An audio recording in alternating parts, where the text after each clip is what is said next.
বিশ্ব রাজনীতির ইতিহাসে এমন দৃশ্য খুব কমই দেখা গেছে। একদিকে পৃথিবীর অন্যতম ক্ষমতাধর রাষ্ট্রনেতা, অন্যদিকে কোটি কোটি মানুষের আস্থার ধর্মীয় প্রধান। দুজনেই মার্কিন নাগরিক, দুজনেই একই ভাষায় কথা বলেন, একই সংস্কৃতির মানুষ, এমনকি এক সময়ে রাজনৈতিকভাবে কাছাকাছিও ছিলেন।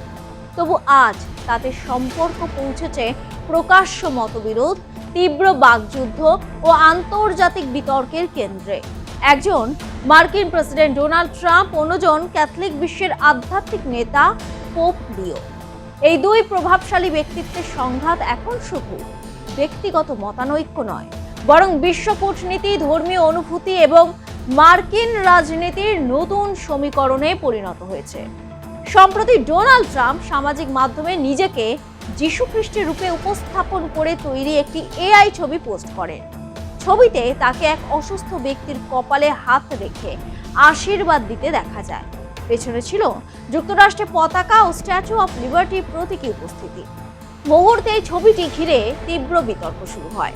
অনেকে এটিকে ধর্মীয় অনুভূতিতে আঘাত হিসেবে দেখেন। জনপ্রিয় পডকাস্টার জেনিফার ওয়েলজ প্রকাশ্যে ট্রাম্পের সমালোচনা করে বলেন, নিরীহ শিশু হত্যার অভিযোগের ছায়ায় থাকা একজন নেতা যিশুর বেশ ধারণ করেছেন, এটি লজ্জাজনক। অন্যদিকে মার্কিন উপরাষ্ট্রপতি জেডি ভান্স এটিকে নিছক রসিকতা বলে উড়িয়ে দেয়। কিন্তু ট্রাম্পপন্থী বলয় থেকেও অনেকে ক্ষুব্ধ প্রতিক্রিয়া জানান। সাবেক কংগ্রেস সদস্য মার্জেরি টেইলর গ্রিন এই বিষয়টিকে ধর্মীয় অবমাননার শামিল বলে উল্লেখ করেন। রাজনৈতিক বিশ্লেষকদের মতে ট্রাম্পের এমন আচরণ শুধু বিরোধীদেরই নয়, তার নিজস্ব সমর্থক ঘাঁটিকেও অস্বস্তিতে ফেলেছে। বিশেষ করে যুক্তরাষ্ট্রের ক্যাথলিক ভোট ব্যাংক, যা বহু নির্বাচনে রিপাবলিকানদের জন্য গুরুত্বপূর্ণ ভূমিকা রেখেছে, সেখানে বিরূপ প্রতিক্রিয়া তৈরি হতে পারে। পরিসংখ্যান বলছে যুক্তরাষ্ট্রের মোট জনসংখ্যার প্রায় 1/5 বেশি ক্যাথলিক। 2024 সালের নির্বাচনে উল্লেখযোগ্য সংখ্যক ক্যাথলিক ভোটার ট্রাম্পকে সমর্থন করেছিলেন। ফলে পোপের সঙ্গে সরাসরি সংঘাতে জড়িয়ে পড়া রাজনৈতিকভাবে ঝুঁকিপূর্ণ বলেই মনে করছেন অনেকে। তবে এবারের সংঘাতের মূল কেন্দ্র কেবল ধর্মীয় প্রতীক নয়, বরং আন্তর্জাতিক রাজনীতির, বিশেষ করে ইরান যুদ্ধ। শান্তি আলোচনা চলার মাঝে ইরানে মার্কিন হামলার তীব্র সমালোচনা করেন পোপ লিও। তিনি বলেন, যারা যুদ্ধ ডেকে আনে এবং নিরীহ মানুষের রক্ত ঝরায়, তাদের হাতে প্রার্থনার পবিত্রতা থাকে না। তার মতে শান্তির পক্ষে দাঁড়ানো মানুষই প্রকৃত আশীর্বাদ। এই বক্তব্য আন্তর্জাতিক মহলে গভীর আলোড়ন তোলে।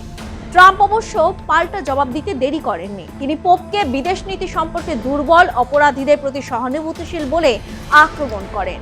এমনকি তিনি বলেন, পোপ যা খুশি বলতে পারেন, কিন্তু তিনি তার সঙ্গে একমত নন। এই মন্তব্যের পর মার্কিন প্রশাসন ও ভ্যাটিকানের সম্পর্ক আরও টানাপোড়েনে জড়িয়ে পড়ে। বিভিন্ন আন্তর্জাতিক সংবাদ মাধ্যমের দাবি, পেন্টাগনের তরফ থেকেও ভ্যাটিকানকে সতর্কবার্তা পাঠানো হয়েছে, যেন তারা যুক্তরাষ্ট্রের কৌশলগত সিদ্ধান্তে হস্তক্ষেপ না করে।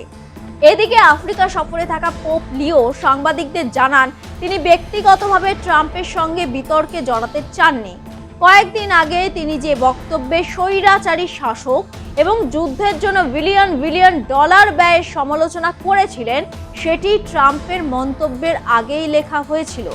তিনি বলেন, ভুল ব্যাখ্যার কারণে এমন ধারণা তৈরি হয়েছে যেন তিনি সরাসরি মার্কিন প্রেসিডেন্টকে উদ্দেশ্য করে কথা বলেছেন। বাস্তবে তা নয়।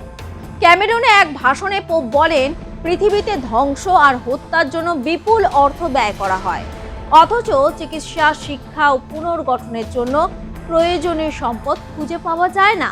তিনি আরও বলেন, ধ্বংস করতে সময় লাগে এক মুহূর্ত, কিন্তু পুনর্গঠনে লেগে যায় একটি জীবনকাল। যুদ্ধবিধ্বস্ত অঞ্চলে প্রসঙ্গ টেনে তিনি রক্তাক্ত সহিংসতার চক্র বন্ধ করার আহ্বান জানান। এই বক্তব্য অনেকের কাছে ট্রাম্প প্রশাসনের যুদ্ধনীতির প্রতি পরোক্ষ সমালোচনা হিসেবে প্রতিভাত হয়। মার্কিন উপরাষ্ট্রপতি জেডি ভান্স পরে পোপের সাম্প্রতিক ব্যাখ্যাকে স্বাগত জানান এবং বলেন, গণমাধ্যম প্রায়ই সংঘাতকে বড় করে দেখায়, অথচ বাস্তবতা অনেক বেশি জটিল। তবে কয়েকদিন আগে তিনি ভ্যাটিকানকে নৈতিকতার বিষয়ে সীমাবদ্ধ থাকার পরামর্শ দিয়েছিলেন, যা নতুন বিতর্কের জন্ম দেয়। সমালোচকদের বক্তব্য, যুদ্ধের বিরুদ্ধে কথা বলা নৈতিকতার সবচেয়ে বড় উদাহরণ এবং সেটি পোপ করেছেন। বিশ্লেষকদের মতে পরিস্থিতি ট্রাম্পের জন্য রাজনৈতিকভাবে সহজ নয়। 2026 সালে মধ্যবর্তী নির্বাচনকে সামনে রেখে রিপাবলিকান শিবির ইতিমধ্যে নানা চ্যালেঞ্জের মুখে রয়েছে। এর মধ্যে ধর্মীয় বিতর্ক, ইরান যুদ্ধ, আন্তর্জাতিক সমালোচনা এবং পোপের সঙ্গে প্রকাশ্য দ্বন্দ্ব ট্রাম্পের ভাবমূর্তিকে প্রভাবিত করতে পারে, বিশেষ করে যখন তিনি নিজেকে ঐশ্বরিক রূপে উপস্থাপনা করেন। তখন তার রক্ষণশীল খ্রিস্টান ভোটারদের একাংশের মধ্যেও প্রশ্ন তোলে। পোপ লিওর আফ্রিকা সফরও যথেষ্ট তাৎপর্যপূর্ণ। গত বছর নির্বাচিত হওয়ার পর এটি তার দ্বিতীয় বড় বিদেশ সফর। 4টি দেশের 11টি শহর ঘুরে তিনি ক্যাথলিক চার্চের বৈশ্বিক উপস্থিতি জোরদার করছেন। 2024 সালের হিসেব অনুযায়ী বিশ্বের মোট ক্যাথলিকদের 1/5 বেশি, প্রায় 288 মিলিয়ন মানুষ আফ্রিকায় বসবাস করেন। ফলে এই সফর শুধু ধর্মীয় নয়, কৌশলগতভাবেও গুরুত্বপূর্ণ। ট্রাম্প ও পোপ লিওর এই দ্বন্দ্ব কেবল দুই ব্যক্তির সংঘর্ষ নয়, এটি রাজনীতি বনাম বিশ্বাসের এক প্রতীকী লড়াই। শেষ পর্যন্ত কে জিতবে তা তো সময় বলবে।